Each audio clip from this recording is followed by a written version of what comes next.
తింటే కొలెస్ట్రాల్ పెరుగుతుంది కదా, కోడిగుడ్లో నీలం తింటే కొలెస్ట్రాల్ పెరుగుతుంది కదా, మరి అది నేను ఎట్లా తినమంటున్నా అని అందరూ అడుగుతున్నారు. ఒకటి డైటరీ కొలెస్ట్రాల్ తో బ్లడ్ లో కొలెస్ట్రాల్ పెరగదు. మనం కొలెస్ట్రాల్ తింటే రక్తంలో కొలెస్ట్రాల్ పెరగదు. డైటరీ కొలెస్ట్రాల్ తినే కొలెస్ట్రాల్ తో ఓన్లీ 10 to 15% మాత్రమే బ్లడ్ లో కొలెస్ట్రాల్ పెరుగుతుంది. సో మరి కొలెస్ట్రాల్ ఎక్కడ తయారవుతుంది, ఎందుకు పెరుగుతుంది అంటే లివర్ లో తయారవుతుంది. ఆ దేవుడు లివర్ కి పని ఇచ్చాడు కొలెస్ట్రాల్ తయారు చేసి.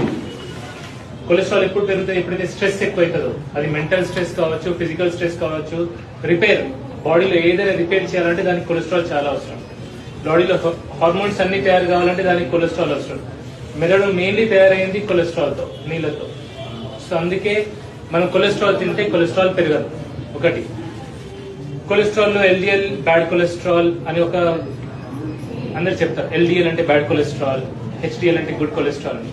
ఎల్డిఎల్ లో 2 రకాలు ఉంటాయి, లార్జ్ బాయంట్, స్మాల్ డెన్స్.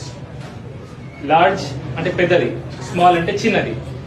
ఏదైతే పెద్దది ఉంటుందో అది ఎప్పుడు పెరుగుతుంది అంటే మనం కొవ్వు తింటే అది పెరుగుతుంది, దానివల్ల ఎటువంటి హాని లేదు.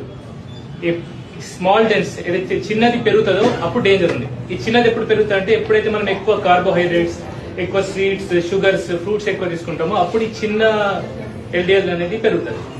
సో మనం కొవ్వుతో భయపడాల్సిన అవసరం లేదు. కొలెస్ట్రాల్ తింటే ఏదవుతుంది, ఫ్యాట్ తింటే ఏదైనా భయపడకూడదు. ఎక్కువ అన్నం తింటే అవుతుంది, ఎక్కువ కార్బోహైడ్రేట్స్ తింటే ఎక్కువ అవుతుంది, ఎక్కువ రిఫైన్డ్ ఫుడ్స్, బిస్కెట్లు తింటాం మనం, చాయ్లో చక్కెర వేసుకొని తాగుతాం, ఎక్కువ ఫ్రూట్స్ తింటే కూడా అవుతుంది.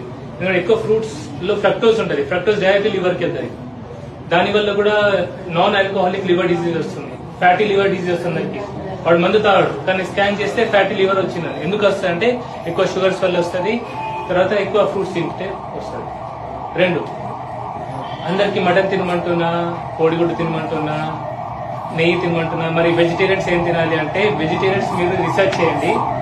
వెజిటేరియన్స్ లో లెస్ ఆక్సిలేట్ తక్కువ కూరగాయలు తినాలి. ఏవి? సోరకాయ, బీరకాయ, బూడిద గుమ్మడికాయ, దోసకాయ, క్యారెట్. పప్పులలో సేఫ్ ఏదంటే పెసరపప్పు. ఇది సెకండ్. నేను ఇది తినమని అంటలేను, అసలు మిమ్మల్ని ఏం తినొద్దు అంటలేను, నాకు తెలిసింది మీకు చెప్తున్నా.